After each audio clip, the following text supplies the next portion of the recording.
প্রভু, আপনার জন্য আমি জীবন দিতে রাজি আছি গো। আমার জীবনের কোনো মায়া নাই, কোনো পরোয়া নাই। কিন্তু প্রভু গো, আপনার অনেক বান্দা আমারে দেখে মুসলমান হইতে চায়, আমারে দেখে ঈমান আনতে চায়। আজকে যদি আমি পৃথিবী থেকে বিদায় হয়ে যাই, তাহলে আপনার ওই বান্দাগুলা আর মুসলমান হবে না বাদশার ভয়ে। আল্লাহ, আপনি যদি সত্য আল্লাহ হয়ে থাকেন, এই মুহূর্তে আমাকে আপনি উদ্ধার করেন। ওই বালক যেই মাত্র দোয়া করেছে, ওই দোয়া এমন সহজে আল্লাহর দরবারে কবুল হয়ে গেছে। সঙ্গে সঙ্গে পাহাড়ের মধ্যে ভূমিকম্প আরম্ভ হয়ে গেছে। যেই মাত্র পাহাড়ের মধ্যে ভূমিকম্প আরম্ভ হয়ে গেছে, বাদশার সকল সৈন্যরা পাহাড় থেকে একে একে ধসে পড়ছে। আল্লাহ রাব্বুল আলামিন তার ওই বান্দাকে ফিরায় আনছেন, বাঁচায় আনছেন। বাদশার দরবারে যখন গেছে, বাদশা দেখে চোখ ছানা বড় হয়ে গেছে। এরা আমার সৈন্য একটাও ফিরে আইলো না, এ কেমনে ফিরে আইলো? এবার বাদশা তার নেভিরে ডাক দিছে, নৌবাহিনী ডাক দিছে, এরে নিয়ে যাও সমুদ্রের মাঝখানে। সমুদ্রের মাঝখানে নিয়ে আমার কথা বলবা, তার আল্লাহর কথা বলবা। যদি সে সমুদ্রের মাঝখানে গিয়া আল্লাহর কথা বলে, ধাক্কা দিয়া সমুদ্রের মাঝখানে ফেলে দিবা, বড় বড় মাছের খাদ্য বানায়া দিবা। নিয়ে গেছে সমুদ্রের মাঝখানে। এবারও ওই বালক ডাক দিয়া বলে, প্রভু গো, আমি আপনার ইবাদত করি, আমি একমাত্র আপনাকে আমার আল্লাহ মানি। তামাম পৃথিবী যদি আমাকে দিয়ে দেওয়া হয়, তবু একটা মুহূর্তের জন্য আমি ঈমান ছাড়ব না। আল্লাহ, আমি আমার নিজের জানের কথা ভাবি না, আল্লাহ আমি আপনার বান্দাদের কথা ভাবি। আপনার বান্দারা আমাকে দেখে মুসলমান হতে চায়। আমি পৃথিবী থেকে বিদায় হয়ে গেলে আপনার বান্দারা আর কোনোদিন মুসলমান হবে না। আল্লাহ আমাকে সাহায্য করেন, এই মুহূর্তে আমাকে সাহায্য করেন গো। যেই মাত্র এই দোয়া করেছে, এমনি তাকায় দেখে সমুদ্রের মধ্যে ঝড় আরম্ভ হয়ে গেছে। সমুদ্রের মধ্যে এমন ঝড় আরম্ভ হয়েছে, তছনছ হয়ে গেছে সকল নৌকাগুলো। মহান আল্লাহ রাব্বুল আলামিন একটা তক্তার মধ্যে বাসাইয়া তার ওই বান্দাকে আবার গাঙে ফিরায় আনছেন। বাচ্চা আবার বিশ্বাস করতে পারেন না, আর ডেকে ডেকে বলে, কেমন জাদু শিখলি রে? তোরে পাহাড়ে নিয়ে গেলেও হয় না, তোরে সমুদ্রে নিয়ে গেলেও হয় না, কেমন জাদু শিখলি তুই? এবার ওই বালক ডাক দিয়া বলে, ও বাদশা নামদার, যদি আমাকে সত্যই আপনি মারতে চান, তাহলে আমি যেমনে শিখাইয়া দিমু অমনে ছাড়া কখনো আমারে মারতে পারবেন না। একটু জোরে বল না। আমি যেমনে শিখাবো এমনি ছাড়া আমারে আর জীবনে কোনোদিন মারতে পারতেন না। বাচ্চা কয়, তুই যেমনে কবি এমনি তোরে মারো। তোরে ভাবছিলাম বাঁচায় রাখবো, কিন্তু এখন দেখি না, তোর দেখা দেখি সমাজের মানুষ আমার বিরুদ্ধে যেতেছে। ঠিক না? যে আপনি যদি খুদাই হয়, এটা মারতে পারেন না। কিন্তু ঘুমায় গেছে, সেটা বলেন ঠিক না? সমাজের মানুষ আস্তে আস্তে বুঝতেছে তোর মাবুদি সত্য মাবুদ, আর আমি হইলাম বন্ড বাটপার মাবুদ। বলেন ঠিক না? তোরে আর বাঁচায় রাখা যাবে না, তুই যেমনে ঘুবি এমনি তোরে মারো। এবার হে কয়, এতক্ষণ ধরে আপনারা যা দেখতেছেন সবগুলো কিন্তু আমার কোনো ক্ষমতা না, হইছে কার নামে? আরো জোরে বলেন। এখন যদি আমারে মারতে হয়, তাহলে আমারও মারণ লাগবো আমার আল্লাহর নাম লই। ওই বলে, কেমনে মারতাম?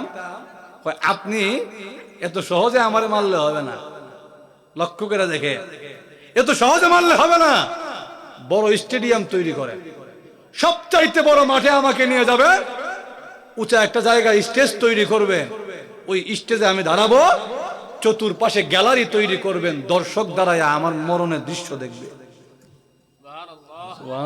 না বাচ্চাকে ঠিক আছে, এক সপ্তাহ ধরে তার মৃত্যুর স্টেজ তৈরি করা হলো, বড় গ্যালারি তৈরি করা হলো। 12,000 লোক চতুর্পাশে জমা হয়েছে, উঁচা জায়গায় তারে নেওয়া হয়েছে।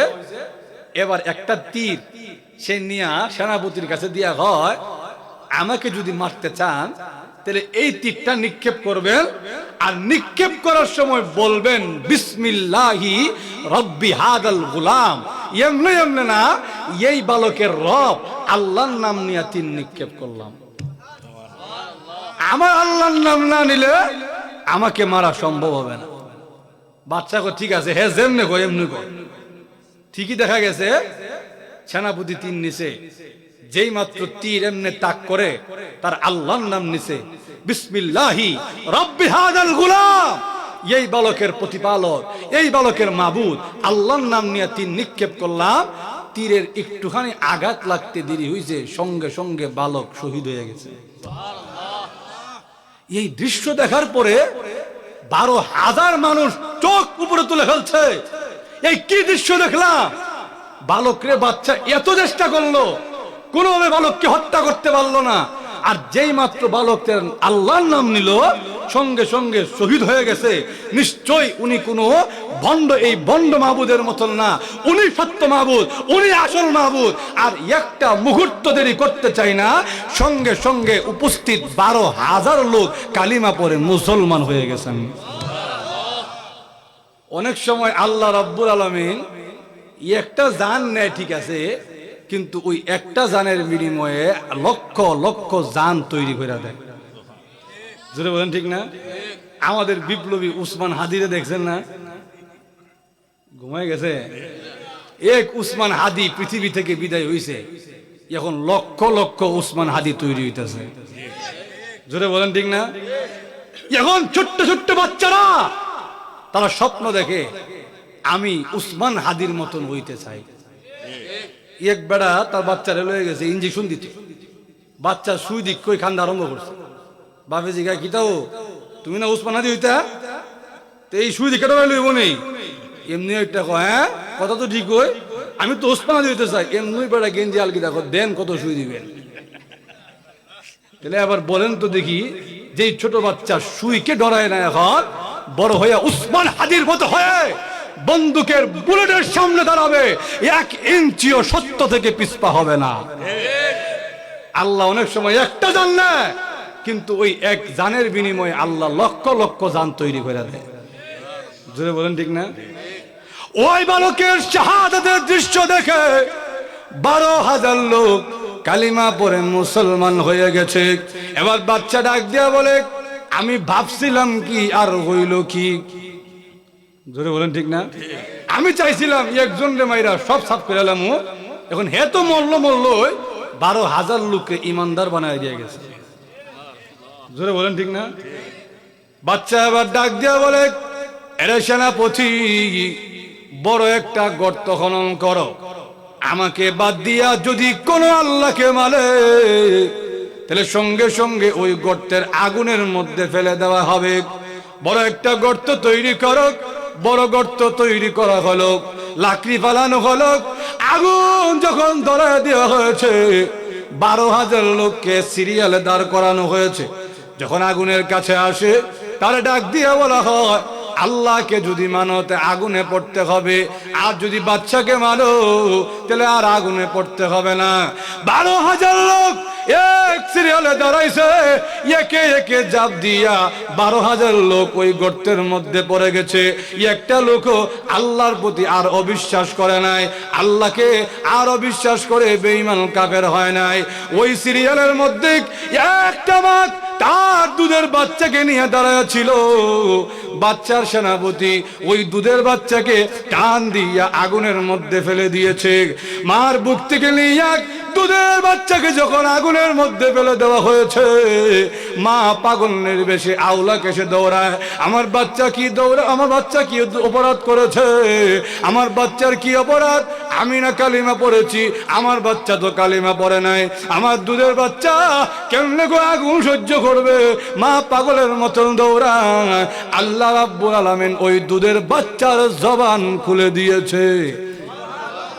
ওই বাচ্চা গর্ত থেকে ডাক দিয়া বলে, মাগো ইসবিরি ফাইন্নাকি আলাল হাক্কি, ওগো আপনি ধৈর্য ধারণ করেন, আপনি অধৈর্য হবেন না, আপনি কিন্তু হতাশ হবেন না। হ্যাঁ আম্মা জান, দুনিয়ার আগুন কোন আগুন নয় গো মা। দুনিয়ার আগুনে ঈমান নিয়ে পড়লে কোনো অসুবিধা হয় না। ঈমানটা যদি থাকে দুনিয়ার আগুনে পড়লেও কোনো সমস্যা নাই। কারণ দুনিয়ার আগুনে যখন ঈমান নিয়ে লাভ দিবেন, দুনিয়ার আগুনে আপনার দেহ পড়তে দেরি হবে, মহান আল্লাহ আপনার রূহটা জান্নাতে পৌঁছাইতে দেরি করবেন না। আল্লাহ রাব্বুল আলামিন ওই আসহাবুল উখদুদ গর্তওয়ালাদের কথা সূরাতুল বুরুজের মধ্যে এনেছেন। আল্লাহ নবীর সাহাবীদেরকে আল্লাহ রাব্বুল আলামিন সান্ত্বনা দিয়েছেন, প্রবোধ দিয়েছেন, ও আমার নবীর সাহাবীরা তাকায় দেখো 12,000 লোক গর্তের মধ্যে আগুনে পড়ে নিজের জীবন দিয়ে দিয়েছে, তথাপিও একটা মুহূর্তের জন্য বেঈমান হয় নাই, কাফের হয় নাই। আমি আল্লাহ রাব্বুল আলামিন তাদের কিন্তু দেখেছি, আমি দেখি নাই এমন না, আমি আল্লাহ তাদের জন্য সুসংবাদ রেখেছি। ইন্নাল্লাযীনা আমানু ওয়া আমিলুস সালিহাত লাহুম জান্নাতুন তাজরি মিন তাহতিহাল আনহার যালিকাল ফাওজুল কাবীর। আল্লাহ রাব্বুল আলামিন সূরাতুল বুরুজের মধ্যে জানায় দিয়েছেন, ঈমানদাররা ঈমানটা নিয়া ঈমানদার হইয়া যদি কবরের জগতে আসতে পারো, আমি আল্লাহ রাব্বুল আলামিন তোমাদের জন্য এমন জান্নাত রেডি করে রেখেছি, ওই জান্নাতের তলদেশ দিয়া নহর প্রবাহিত হবে। ওই জান্নাত এমন হবে তুমি জান্নাতে গিয়া তোমার মনে যা চাইবে, তোমার চাইতে দেরি হবে, আমি মহান আল্লাহ তোমাকে দিতে দেরি করব না। ঈমান যেহেতু এনেছ, ঈমান যেহেতু দামি জিনিস, দামি জিনিস যেহেতু তোমার কাছে আছে, এজন্য তোমার উপরে নির্যাতনও কিছু না কিছু আসবে। একটু জোরে বলেন। আজকে পৃথিবীর দিকে তাকায় দেখেন, পৃথিবীর যেই প্রান্তে ঈমানদার আছে ওই প্রান্তেই দেখবেন ঈমানদারের উপরে নির্যাতনও আছে। একটু জোরে বলেন। ফিলিস্তিনের মুসলমানদের উপর নির্যাতন হয়, সিরিয়ার মুসলমানদের উপরে নির্যাতন হয়, কাশ্মীরের মুসলমানদের উপরে নির্যাতন হয়, চীনের উইগুরের মুসলমানদের উপরে নির্যাতন হয়, আমাদের উপরেও নির্যাতন আসতে পারে। আল্লাহ রাব্বুল আলামিন সূরাতুল বুরুজের মাধ্যমে জানায় দিয়েছেন, তোমরা যদি ঈমানদার হয়ে থাকো, ঈমানদারের দাবিতে যদি তোমরা সত্যবাদী হয়ে থাকো, তাহলে তোমাদের উপরেও নির্যাতন কিছু না কিছু আসবে। ওই নির্যাতন সহ্য যদি করে ফেলতে পারো রে, আমি মহান আল্লাহর পক্ষ থেকে সফলতার ওয়াদা আছে। একটু জোরে বল। ভাইরা আমার লক্ষ্য করে দেখে, নবীজি সাল্লাল্লাহু আলাইহি ওয়াসাল্লাম সাহাবায়ে কেরামকে ঘটনা শুনাইলেন। সাহাবায়ে কেরাম বললেন, ওগো নবীজি, আজকের থেকে আমরাও নিয়ত করলাম, আমরাও ওয়াদা করলাম, আমরা জীবন দিব, একটা মুহূর্তের জন্যও ঈমান দিতে পারবো না।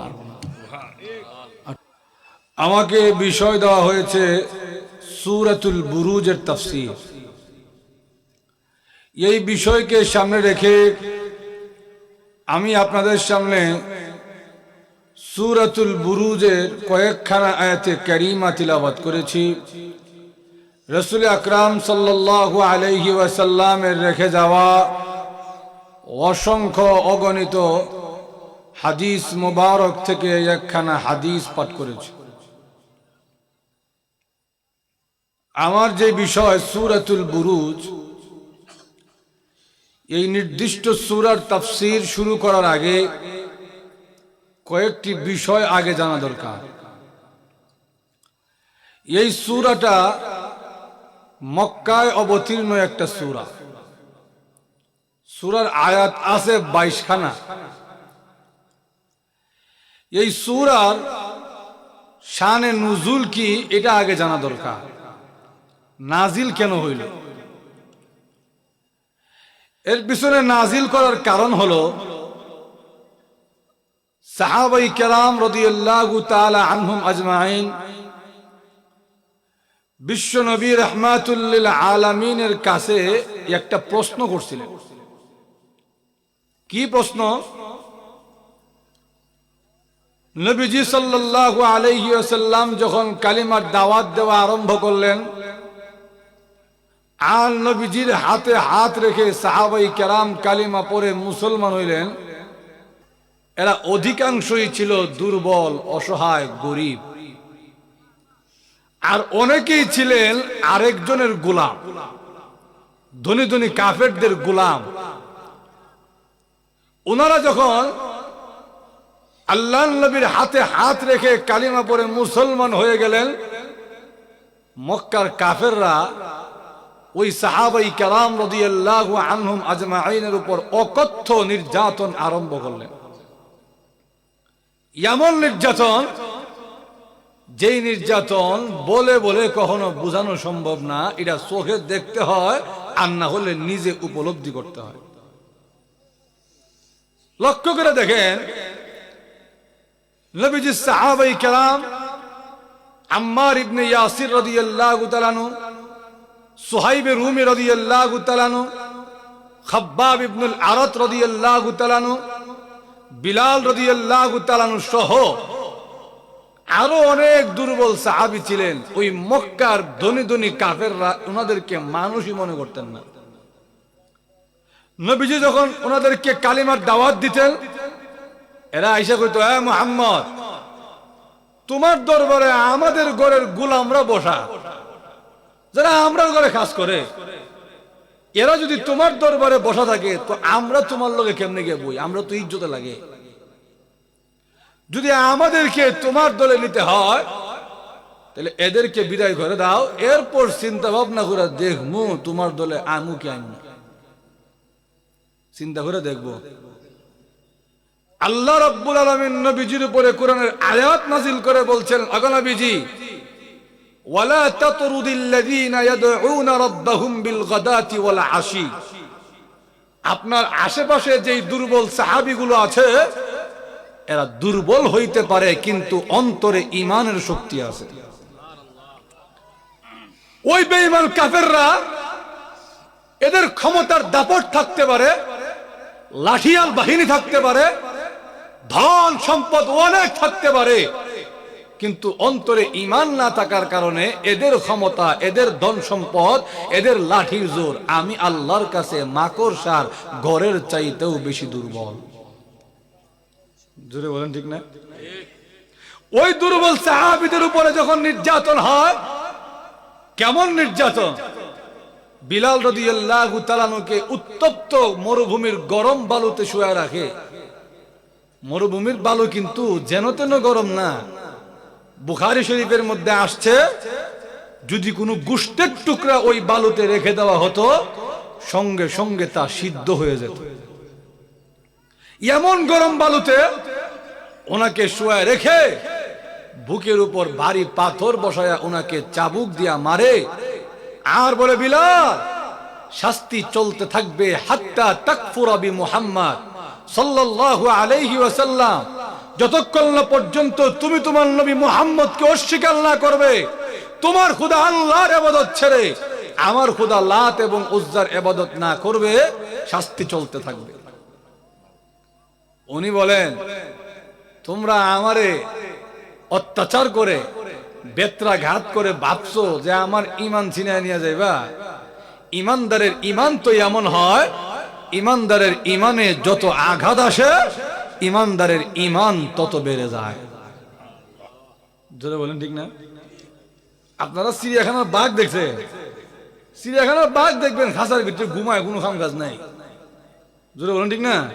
খাওয়ানোর সময় খাওয়ান দেয়, আর এমনি খাওয়ান মন খায় ঘুমায় থাকে। সবাই তারা দেখে, এও সবাই দেখে। এক লোক আপনারা বিয়ানি বাজার দেখে গেছে চিড়িয়াখানার বাঘ দেখতে, গিয়া দেখে এটা লড়েও না, চড়েও না, কথাও হয় না, তর্জন গর্জন করে না।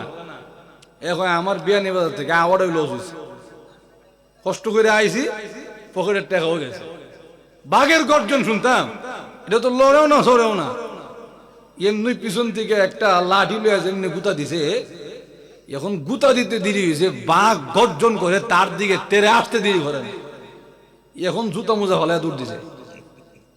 আরেকজন জিগায়, এখন দৌড়ে কেন? আমি তো বুঝছি না যেটা গুতা দিলে এমনি ফাল মারবো। জোরে বলেন ঠিক না?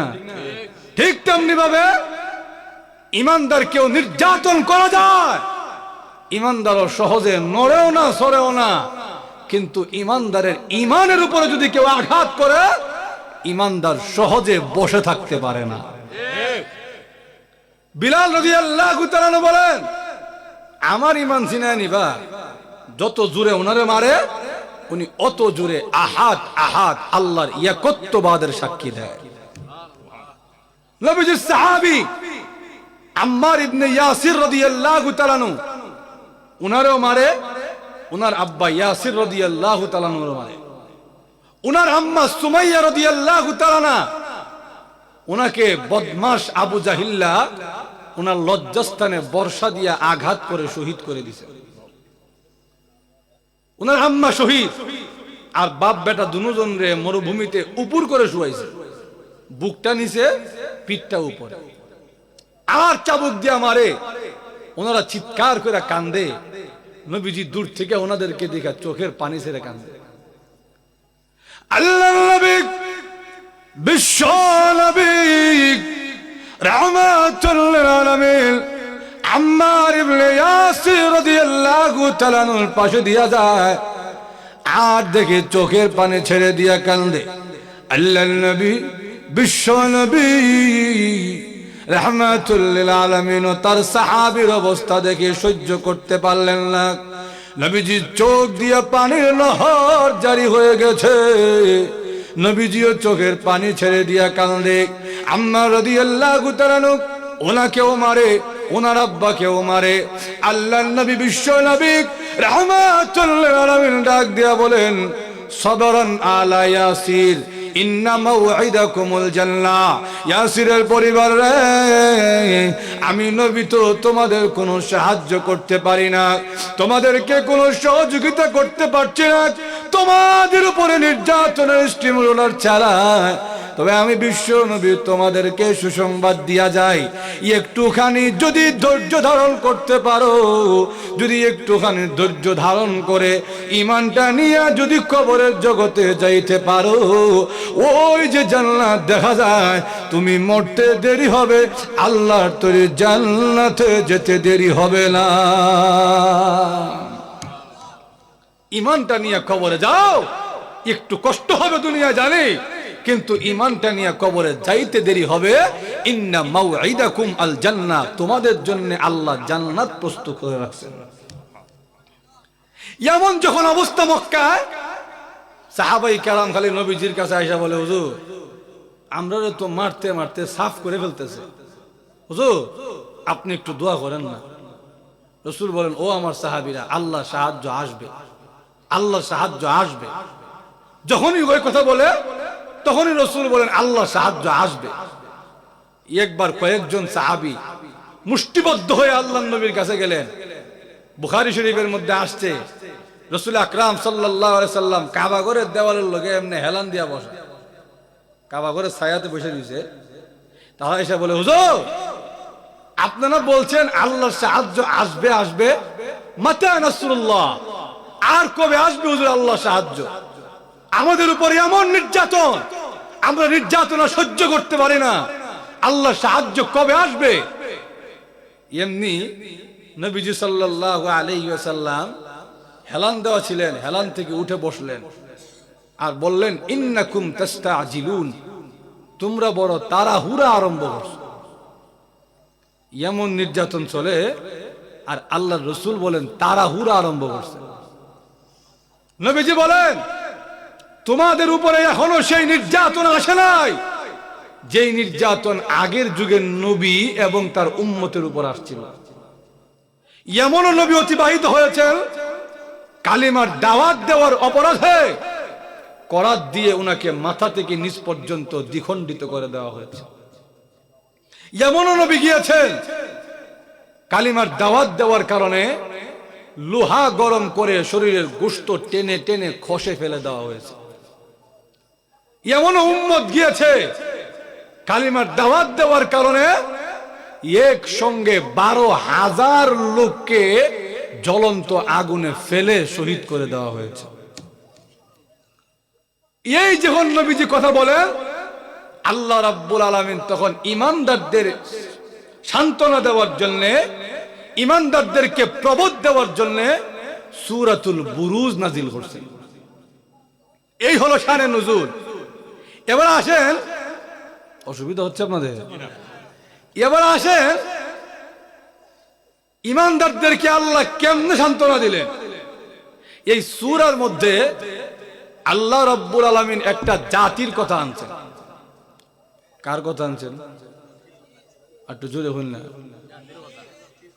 কোন জাতির কথা? আল্লাহ নিজে বলেন, কুতিলা আসহাবুল উখদুদ।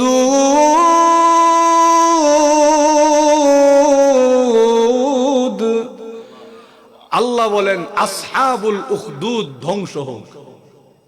এই আসহাবুল উখদুদ কে? এই গর্তওয়ালারা কারা? এটা বুঝাইতে গিয়া নবীজি সাল্লাল্লাহু আলাইহি ওয়াসাল্লাম মুসলিম শরীফের মধ্যে লম্বা হাদিস আনছেন। বলবো? অসুবিধা হচ্ছে না তো? আল্লাহ প্রবোধ দেয় মুসলমানদেরকে কেমনে, ও ইমানদাররা, তোমরা এই প্রথম জাতি না যারা ঈমান আনার কারণে, কালিমার দাওয়াত গ্রহণ করার কারণে নির্যাতিত হচ্ছে, বরং তোমাদের আগেও বহু জাতি কালিমা গ্রহণ করার কারণে নির্যাতিত হয়েছে। জোরে বলেন ঠিক না? কারা এই জাতি? আল্লাহ বলেন আসহাবুল উখদুদ। একটা জাতি ছিল যারা বড় গর্ত খনন করে ওই গর্তের মধ্যে আগুন ধরাইয়া একসঙ্গে 12,000 ইমানদারকে ওই গর্তের মধ্যে ফেলে শহীদ করে দিয়েছে। ঘটনাটা কি? নবীজি লম্বা ঘটনা বলছেন। নাজরান শহরের মধ্যে একজন জালেম বাদশা ছিল। আমাদের মনোযোগ আছে তো? নাজরান শহরের মধ্যে এক জালেম বাদশা ছিল। সে নিজের খুদা দাবি করত। আসতে কর নাউজুবিল্লাহ। আমাদের খুদা কে? আরো যদি আওয়াজ দেয়া বলেন। সে নিজের খুদা দাবি করে।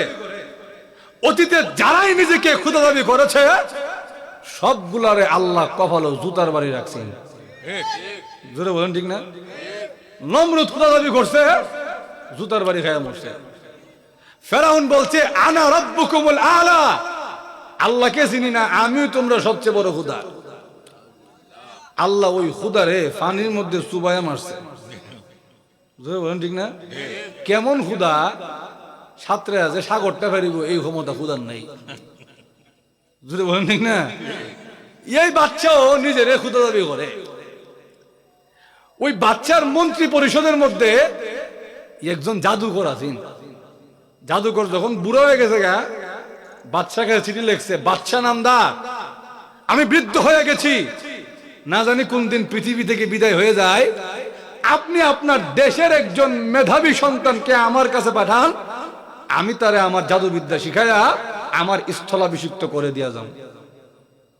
বাচ্চা সারা দেশ খুঁজা একজন মেধাবী, প্রখর মেধাবী একটা ছেলেরে বাইর কইরা ওই জাদুকরের বাড়িতে পাঠায়। হে দিনের বেলায় গিয়া জাদুকরের কাছে গিয়া জাদু শিখে। আসা যাওয়ার পথে একজন খ্রিস্টান আলেম আল্লাহওয়ালার সঙ্গে দেখা। যে খ্রিস্টান আলেম তার গির্জার মধ্যে একা একা আল্লাহর ইবাদত করে। ওই খ্রিস্টান আলেম যখন ওই ছেলেটারে দেখলো, সঙ্গে সঙ্গে সে তারে কালিমার দাওয়াত দিল, তারে তাওরাত কিতাব পড়াইলো, তারে আল্লাহর একত্ববাদের দাওয়াত দিল। কিন্তু জাদুকরের ওই শিষ্যর মনে মনে সন্দেহ, আসলে যে পাদ্রী আমারে শিখায় এটা কি সত্য না মিছা কে জানে। ঠিক না? জীবনে এই কিতাবের নাম শুনলাম না, জীবনে আমাদের বাচ্চা ছাড়া অন্য কোনো ইলার নাম শুনলাম না, আর উনি বলে লা ইলাহা ইল্লাল্লাহ, আল্লাহ ছাড়া কোনো ইলা নাই। কথাটা সত্য হইলে হইতেও পারে, না হইতে পারে, কিছুটা সন্দেহা। কিন্তু সে পাদ্রীর কাছে নিয়মিত আসা যাওয়া করে, কারণ পাদ্রীর মুখের ভাষা তারে মুগ্ধ করে লেগেছে। হঠাৎ করে একদিন রাস্তা দিয়ে যখন আসা যাওয়া করতেছে, রাস্তার মধ্যে বড় একটা সিংহ বেরিয়েছে। তাফসীরে রুহুল মাআনির মধ্যে আনছে আদরাকাহু আসাদুন, তার সামনে একটা বড় সিংহ বসছে। সিংহ যখন রাস্তা আটকে রাখছে, ওই পারের মানুষ এই পারে আসতে পারে না, এই পারের মানুষ ওই পারে যাইতেও পারে না, ঝামেলার মধ্যে পড়ে রয়েছে। এখন কি করা? কেউ আগে গিয়া সিংহরে সরাইতেও পারতেছে না। কি করা যায়?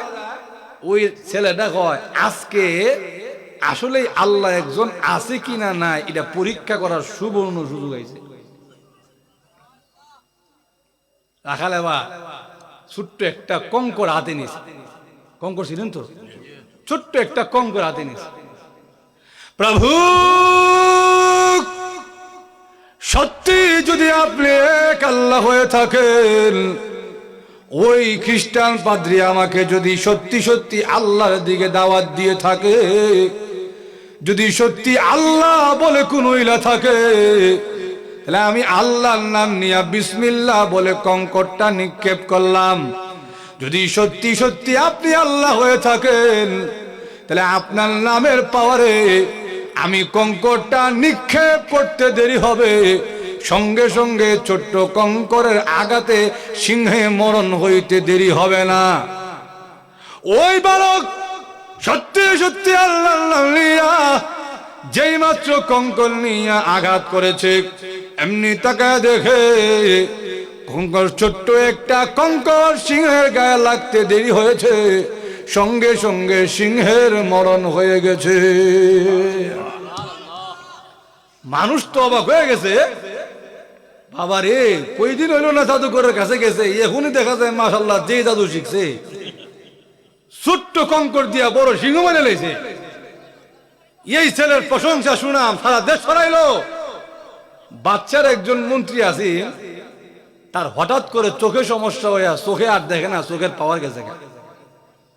ওই মন্ত্রী যখন এই খবর পাইছে যে এই ছেলে এমন জাদু শিখছে, জাদুর কারণে ছোট্ট কঙ্কর দিয়ে সিংহ মেরে লেছে, এবার ওই মন্ত্রী ওই ছেলেটা গোপনে গোপনে তার বাড়িতে নিছে নিয়ে হয়, জাদুবিদ্যা তো ভালোই শিখছো, এত যদি ক্ষমতা হয় তে পারলে আমার চোখের পাওয়ারটা আগের মতো আইনা দেউছেন, দেখি কেমন শিখছো। এবার ছেলে হয় জাদুবিদ্যা না, আমি আমার আল্লাহর নাম নিয়া কঙ্কর নিক্ষেপ করেছি, সঙ্গে সঙ্গে সিংহের মরণ হয়ে গেছে। উনি টাকা আল্লাহ, আল্লাহকে আল্লাহকে চিনেন না। আল্লাহ বলেন হুয়াল্লাহু লা ইলাহা ইল্লাহু, আমার মহান আল্লাহ হলেন এমন আল্লাহ যিনি ছাড়া আর কোনো ইলা নাই, আর কোনো মাবুদ নাই। আল্লাহকে চিনেন না? আল্লাহ হলেন তিনি মান খালাকাস সামাওয়াতি ওয়াল আরদ, যিনি আসমান সৃষ্টি করেছেন, যিনি জমিন সৃষ্টি করেছেন, যিনি আমাকে বানাইছে, যিনি আপনাকে বানাইছে, সেই মহান আল্লাহর নাম নিয়ে আমি কঙ্কর নিক্ষেপ করেছি।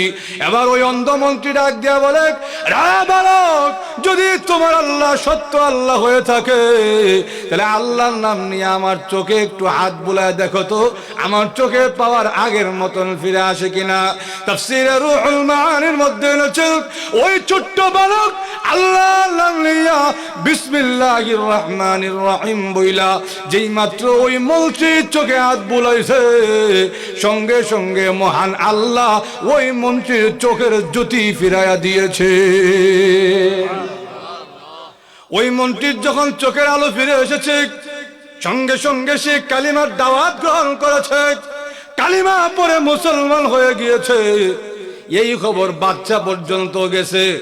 বাচ্চা এবার ওই ছেলেকে ডাক দেয়া বলে, এরে বালক, তোরে পাঠাইছিলাম জাদুবিদ্যা শিখার জন্য, বেশি দিন তো হয় না, ভালোই তো জাদু শিখলা,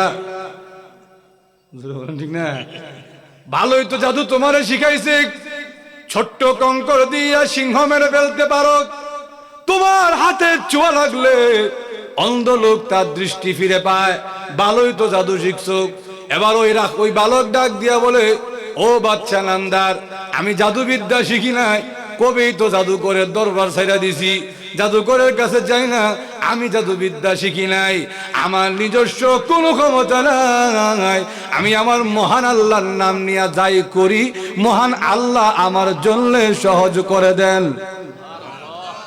বাচ্চা এবার ডাক দিয়া বলেন, মহান আল্লাহকে, আল্লাহকে, আল্লাহরে তো চিনি না। এবার ওই রাখাল ওই বালক ডাক দিয়া বলে, আল্লাহরে চিনেন না? আল্লাহ হলেন তিনি যিনি আসমান জমিন বানাইছেন, আল্লাহ হলেন তিনি যিনি ছাড়া আর কোনো ইলা নাই, কোনো মাবুদ নাই। বাচ্চা কথাই নাকি? বলে হ্যাঁ। তোমার কি আওয়ালাকা ইলাহুন গায়রি, আমি ছাড়া কি তোমার আর কোনো ইলা আছে? এ উঠটা কয়, আপনি আমার ইলা, আপনি আমার মাহবুদ হওয়ার যোগ্যতা আছে? জোরে বলেন ঠিক না? আমার মাহবুদ হলেন তিনি যিনি আমার যেমন বানাইছে আপনারও বানাইছে। জোরে বলেন ঠিক না? এবার বাচ্চা ডাক দিয়া বলে, আমারে বাদ দিয়া অন্য জনের মাহবুদ মানে এই দাওয়াত তোমারে কে দিয়েছে? ওই লোকটারে আগে বাইর করা দরকার। বাচ্চা আবার চিরুনি অভিযান চালাইছে। চিরুনি অভিযান চালাইয়া তার উস্তাদ ওই খ্রিস্টান আলেম রে ডেকে আনছে। মনে আছে তো আপনাদের? খ্রিস্টান আলেম, ওই খ্রিস্টান আলেম রে ডেকে আনছে। আন্না বলে, তুমি কি তারে আল্লাহর দাওয়াত দিয়েছো? তুমি তারে কালিমার দাওয়াত দিয়েছো? সে বলে, জি বাচ্চা, আমি তারে কালিমার দাওয়াত দিয়েছি। আমি তাওরাত কিতাবে পড়েছি আল্লাহ ছাড়া আমাদের আর কোনো ইলাহ। আরো জোরে বলেন।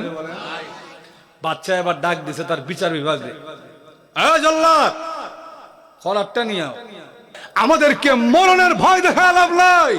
ইমানদার সদা সর্বদা মরণের জন্য প্রস্তুত থাকে, কারণ ইমানদার জানে তার ইমানের এত পাওয়ার, ইমানের এত দাম আর ইমানের এত ক্ষমতা, মরতে দেরি হবে, দুনিয়া থেকে 10 গুণ বড় জান্নাত পাইতে দেরি হবে না।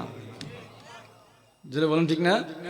বাচ্চা এত যদি ক্ষমতা হয়, দেখি তোমার কেডা বাসায়। সঙ্গে সঙ্গে করার ছেড়ে দিয়েছে। সকলের সামনে ওই খ্রিস্টান পাদ্রী আলেম একেবারে দ্বিখণ্ডিত হয়ে গেছে। এবার ওই বালককে ডাক দেয়া হয়, হ্যাঁ বালক, দেখছো তোমার উস্তাদের অবস্থা কি? যদি তুমি কালিমা না ছাড়ো তো তোমার অবস্থাও কিন্তু এমনই হবে। বাচ্চা নামদা, আমার উস্তাদ তো মরে নাই, আমার রাস্তা দেখা গেছে। একটু জোরে বল না। আমার রাস্তা দেখা গেছে, জীবন দিয়া দিবি, কিন্তু একটা মুহূর্তের জন্য বেঈমান কাফের হবি না। আমিও জীবন দিয়া দিব উস্তাদের রাস্তা। যেই ইমান আল্লাহ আমারে দিছে, যেই হেদায়াত আল্লাহ আমারে দিছে, ওই হেদায়াত আমার থেকে আপনি ডাকাতি করতে পারতেন না। বাচ্চা এবার হয়, এত কঠিন ইমান, এর কি করা যায়? এর কারণে সমাজের মানুষ তো ইমানের দিকে ধাবিত হচ্ছে। এক কাজ করো, এর সহজে মারলে হবে না, ছেলেটা বুদ্ধিমান, ছেলেটা মেধাবী, এরা আমার লাগবে, এরা মারা ফেললে হবে না। দেখো ভয় ভীতি দেখায় আনি, অন্তর থেকে ইমানটা নেওয়া যায়। বলে কেমনে? বাচ্চা তার সেনাবাহিনী দিয়া উঁচু, সর্বোচ্চ উঁচা যে পাহাড়টা, এই পাহাড়ে পাঠাইছে। আর সেনাবাহিনীর শিখাই দিছে, তারে পাহাড়ের চূড়াত নিয়ে ধাক্কা দেওয়ার আগে বলবা, রাখা, এই বালক, এখনো সময় আছে, যদি তুমি তোমার আল্লাহকে বাদ দিয়ে বাচ্চাকে তোমার মাহবুদ হিসেবে মেনে নাও, তাহলে তোমারে ছেড়ে দিব, আর নাইলে কিন্তু ধাক্কা দিয়ে ফেলাই দেব। হইতেও পারে, জানের বই তো সবারই আছে, বলেন ঠিক না? হতেও পারে এত সুরাত গিয়া হয়তোবা আল্লাহর কথা বললা আমার ওই মাহবুদ মেনে নেব। আপনারা ঘুমাই গেছেন নাকি আল্লাহ জানে, যাক না আছেন তো কিছু না আমার সাথে বললেন, জোরে বলেন ঠিক না? নিয়ে গেছে পাহাড়ের চূড়া, বাচ্চা যেমন শিখাইছে এমনি বলতেছে, বালক 1 মিনিট সময় দিলাম, যদি বাচ্চাকে মাহবুদ না মানো এই মুহূর্তে ধাক্কা দিয়ে ফেলাই দিও। বালকও দেখতেছে, এখন যদি সত্যি সত্যি না মানি তাহলে আমার সত্যি ফেলাই দিব। এখন আমার আল্লাহ ছাড়া আমার বাঁচাইবার মতন আর কেউ। আরো জোরে বলেন।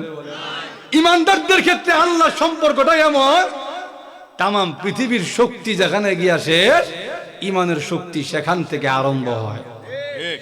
জোরে বলেন ঠিক না? যাক, অন্যদিকে যাব না।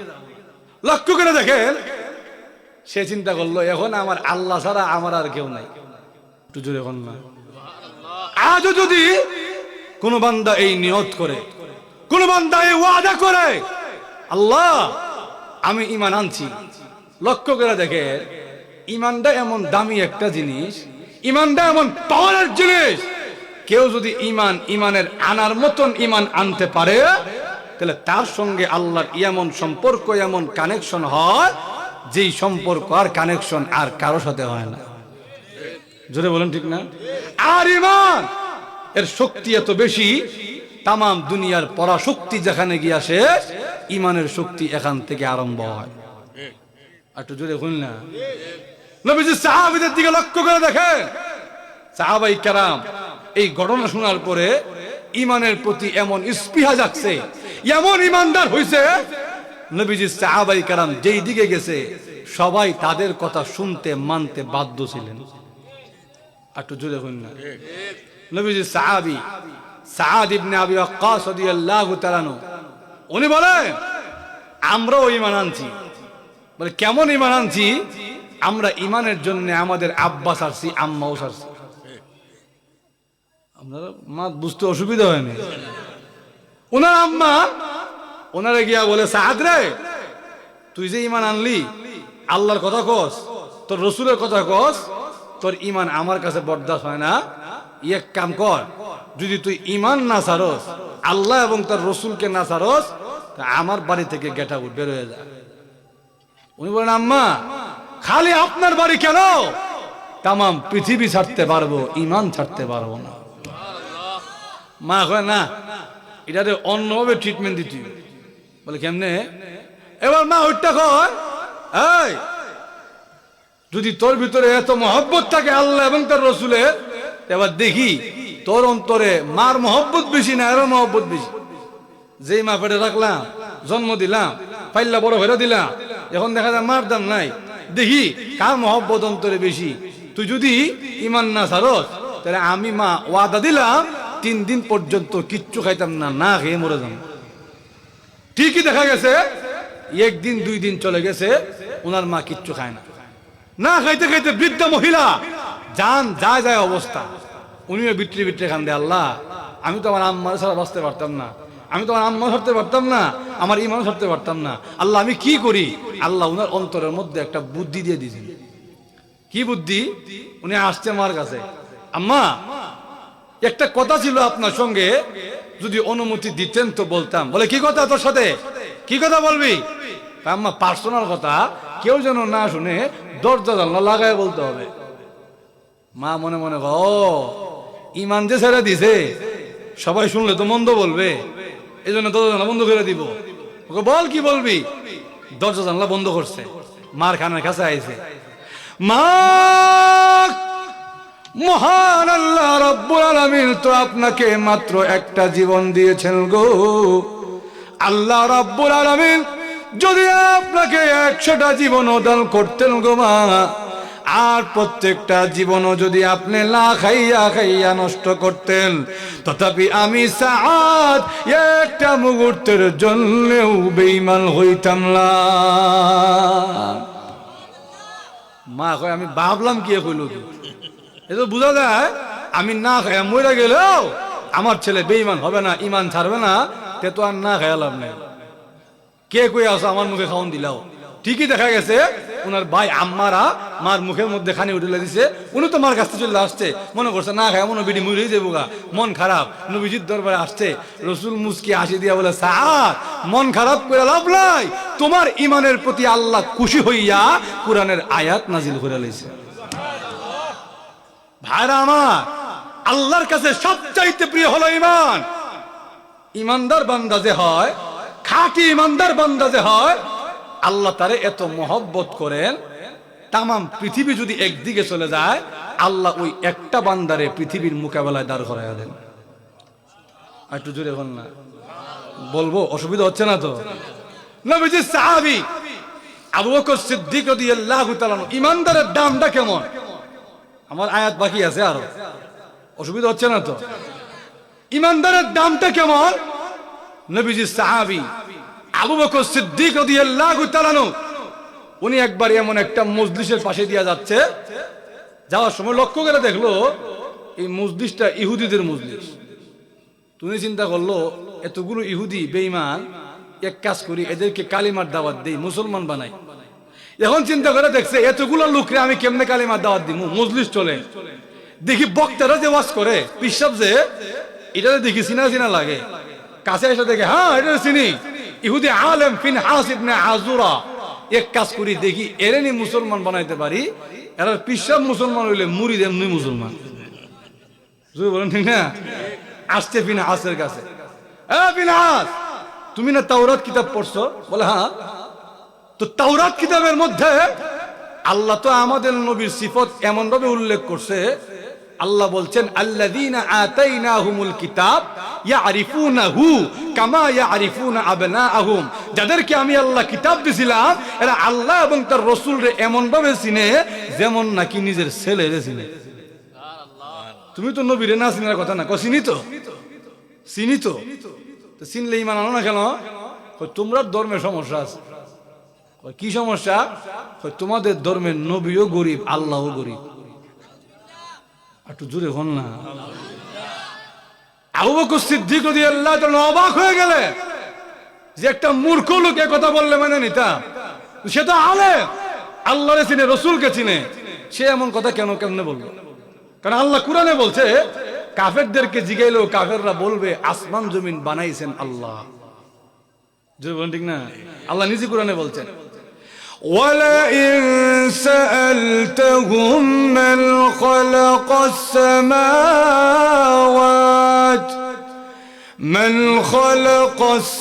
السَّمَاوَاتِ وَالْأَرْضَ لَيَقُولُنَّ اللَّهُ।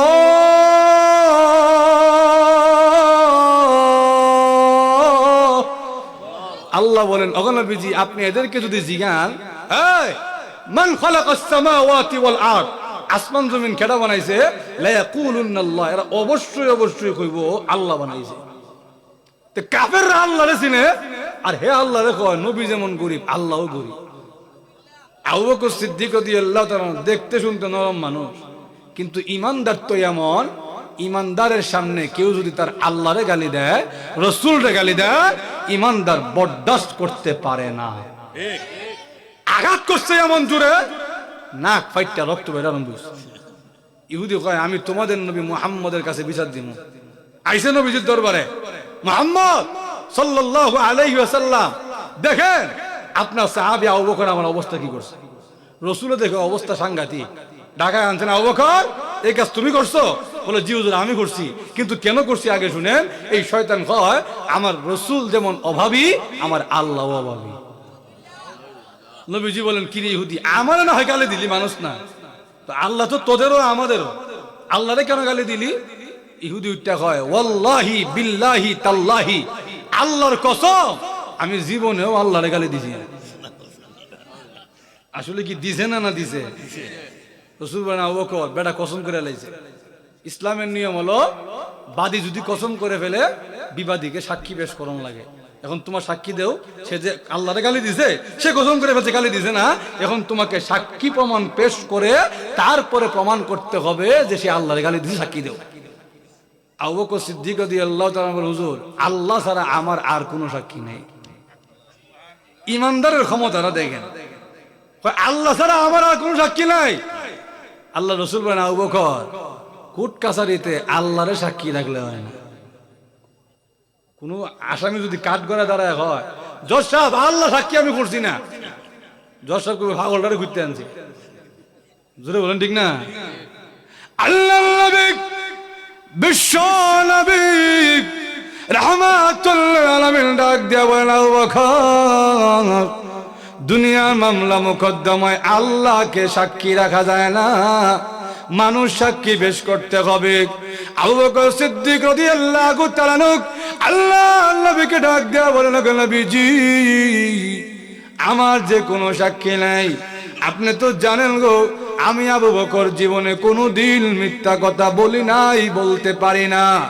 আল্লাহ নবী ডাক দেয়া বলেন আবু বকর আমি জানি তুমি মিথ্যা কথা বলো না, বলতে পারো না, কিন্তু আবু বকর রে দুনিয়ার কোর্ট কাছারি তো এই কথার উপর চলে না। দুনিয়ার কোর্ট কাছারি চলার জন্য তো আলাদা নিয়ম বিধান আছে। জোরে বলেন ঠিক না? আবু বকর সিদ্দিক রাদিয়াল্লাহু তাআলা আল্লাহ নবীকে ডাক দিয়া বলেন আগা নবীজি ওই বেঈমান ইহুদিরা আমাকে কত গালি দিয়েছে, আমি আবু বকর কোনোদিন জবাব দেই নাই।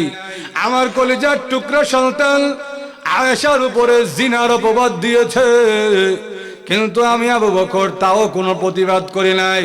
কিন্তু আমার আল্লাহ এবং তার রাসূলকে গালি দেওয়ার কারণে, আমি যদি আঘাত করার কারণে, এখন সাক্ষী না থাকার কারণে যদি আমাকে ফাঁসির কাস্টে ঝুলতে হয়, আমি আবু বকর ফাঁসির দড়ি আমার গলায় ঝুলাতে প্রস্তুত আছি।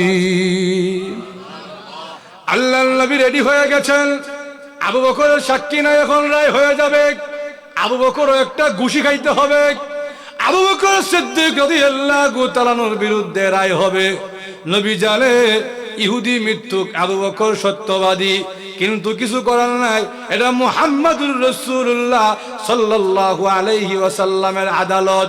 এখানে কে আপন কে পর এটা দেখার সময় নাই, ইনসাফের বিচার হবে। নবীজি ভারাক্রান্ত হৃদয়ে ফয়সালা করার জন্য রেডি হয়ে গেছে। এমনি তাকায় দেখে আসমান থেকে জিবরাইলের আগমনের ঘন্টির আওয়াজ শোনা যায়। জিবরাইল আলাইহিস সালাম আল্লাহ নবীর কাছে যখন আসতেন, কয়েকটা আলামত দেখে নবী বুঝতেন জিবরাইল আসতেছে। এর মধ্যে একটা হলো সলসলাতুল জারাস, ঘন্টির আওয়াজ শুনতেন। আল্লাহ নবী বুঝে ফেললেন আমার আবু বকরের বেলায় আল্লাহর পক্ষ থেকে কোন সিদ্ধান্ত আসবে। সাহাবায়ে কেরামকে ডাক দিয়া বলেন, সাহাবীরা তোমরা সকলে অপেক্ষা করো রে, জিবরাইল না আসা পর্যন্ত আমি কোনো ফয়সালা করব না। জিবরাইল আলাইহিস সালাম আল্লাহর নবীর কাছে এসে বলেন, নবীজি আবু বকরের বিরুদ্ধে রায় দেওয়ার আগে কোরআনের আয়াত শুনুন, এরপরে রায় দিবেন। আল্লাহ কুরআনের আয়াত নাজিল করে দিয়েছেন, লাকাদ সামিআ আল্লাহু কওলাল্লাযীনা ক্বালু ইন্নাল্লাহা ফাকীর ওয়া নাহনু আগনিয়া। আল্লাহ রাব্বুল আলামিন তার বিশ্ব নবীর উপরে কোরআনের আয়াত নাজিল করে বলেন, নবীজি দুনিয়ার কেউ না শুনলেও আমি আল্লাহ তো শুনছি। আমার আবু বকর ইমানদার বান্দা, আমার আবু বকর না মুত্তাকি বান্দা। আবু বকর বেঈমান ইহুদির সামনে লাঞ্ছিত হবে, আমি মহান আল্লাহ বরদাস্ত করতে পারি নাই। আমার আবু বকরের দুনিয়ার কোন সাক্ষী না থাকতে পারে গো, স্বয়ং আমি মহান আল্লাহ আমার আবু বকরের পক্ষে সাক্ষী দিয়া দিলাম। লাকাদ সামিআ আল্লাহ, নিশ্চয় নিশ্চয় নিশ্চয় দুনিয়ার কেউ না শুনলেও আমি আল্লাহ শুনছি। কওলাল্লাযীনা ক্বালু, তাদের কথা যারা বলেছে ইন্নাল্লাহা ফাকীর, নিঃসন্দেহে আল্লাহ হলো গরীব অভাবী, ওয়া নাহনু আগনিয়া, আর আমরা হইলাম ধনী। এই কথা যারা বলছে এদের কথা দুনিয়ার কেউ না শুনলেও আমি আল্লাহ শুনছি, আমি সাক্ষ্য দিয়া দিলাম। এবার আপনি বিচার করেন। তখন তো আল্লাহ নিজে বলতেছে তুই গালি দিছ। ইহুদিটা কয় আমি কি আর বুঝছি কোরআনের আয়াত নাজিল হয়েছে বুঝি? জোরে বলেন ঠিক না? ভাইরা আমার, ইমানের এত পাওয়া, ইমানদারের ইমানটা আল্লাহর কাছে এত প্রিয়। আল্লাহ রাব্বুল আলামিন এই সূরাতুল বুরুজের মধ্যে আসহাবুল উখদুদের কথা আনছেন। ওই গর্তওয়ালারা এরা ঈমান এনেছে, ঈমানের কারণে গর্তে ঝাঁপ দিছে, এরপরও ঈমান ছাড়া নাই। মা তার দুধের বাচ্চাকে গর্তের মধ্যে ফেলছে, ঈমান ছাড়া নাই। ঠিক তেমনি ভাবে এদেরকে আমি আল্লাহ যেমন জান্নাতুল ফেরদাউস দান করেছি, আজও সামনের দিনে যে উম্মত ঈমানের কারণে নিজের জীবন বিলীন করবে, আমি আল্লাহ তার ঠিকানা রাখছি জান্নাত, সন্দেহ নাই। ভাইরা আমার, এরপরে আল্লাহ কয় সূরা বুরুজের মধ্যে আল্লাহ বলেন, কিন্তু যেই বদমাইশগুলা আমার মুমিন বান্দাদেরকে অত্যাচার করবে এদেরকে কিন্তু আমি আল্লাহ ছাড় দিতাম না। জোরে বলেন ঠিক না? আমরা খালি মার খাই এই লুমু আর ফজিলতের কথা শুনমু, এমন না। আল্লাহ বলেন খালি ফজিলত শুনামু এমন না, যেই শয়তানগুলা তোমাদেরকে নির্যাতন করবে এর দুনিয়াতেও মারমু আখিরাতেও মারমু। জোরে বলেন ঠিক না?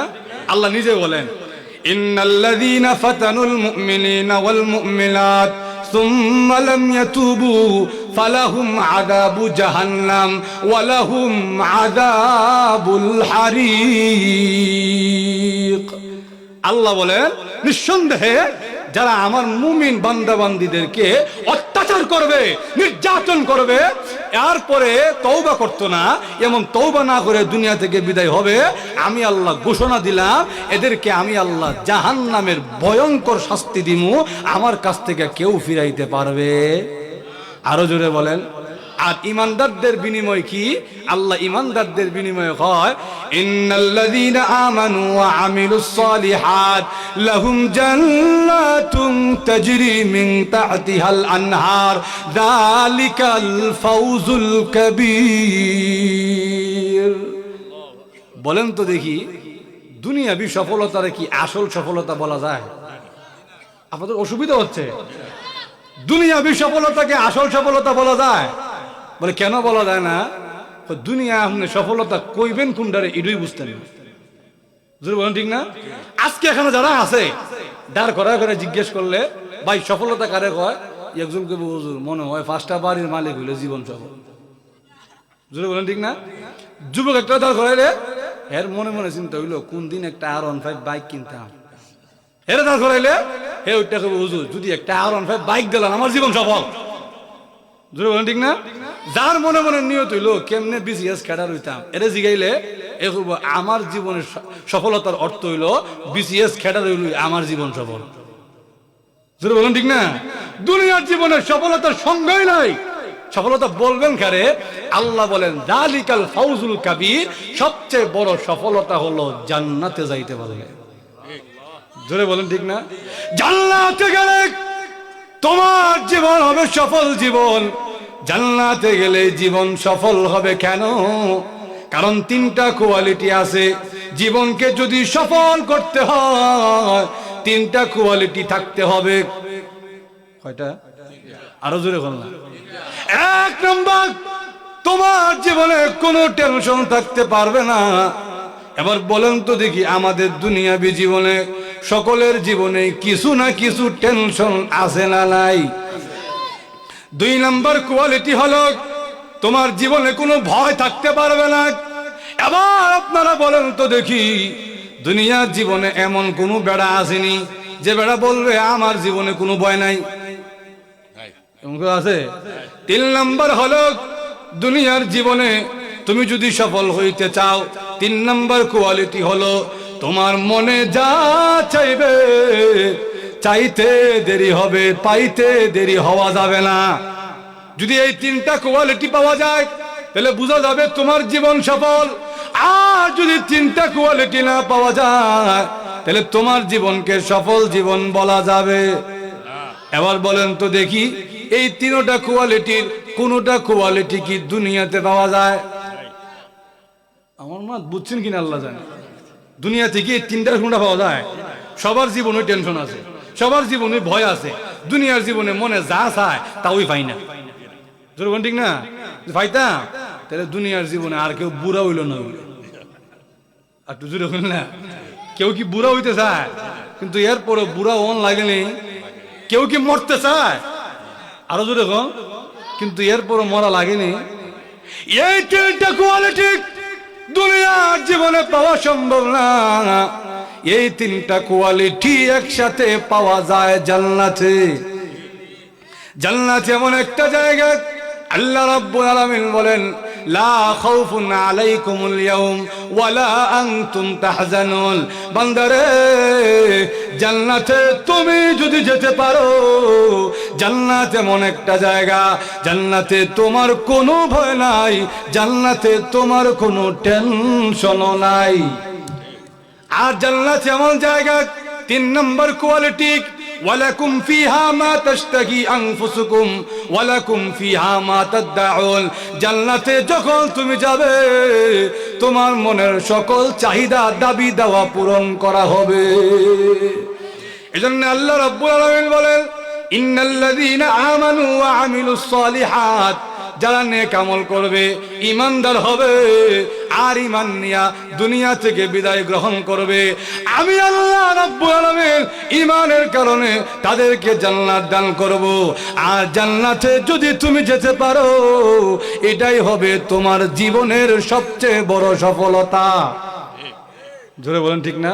ভাইরা আমার, জান্নাতে যাইতে হলে জান্নাতে যাইতে হলে ইমান আর নেক আমলের কোনো বিকল্প আছে? আরো জোরে বলেন। এতটুক পর্যন্ত থাক, বাকিটা যদি আল্লাহ হায়াত দেয় আগামী বছর, আর নাহলে পুরাটা করলে সামনের বছর দাওয়াত পাওয়ার কোনো আশা নাই। আল্লাহ রাব্বুল আলামিন আমাদেরকে ইমানদার হয়ে, সাচ্চা ইমানদার হয়ে, পাক্কা ইমানদার হয়ে, ইমানের উপরে নির্যাতন নিপীড়ন আসবে সব সহ্য করে একজন খালিস মুমিন হিসাবে আল্লাহর দরবারে দাঁড়ানোর তৌফিক দান করুক। সকলেই বলেন আমিন। ওয়া আখিরু দাওয়ানা আনিল হামদুলিল্লাহি রাব্বিল আলামিন।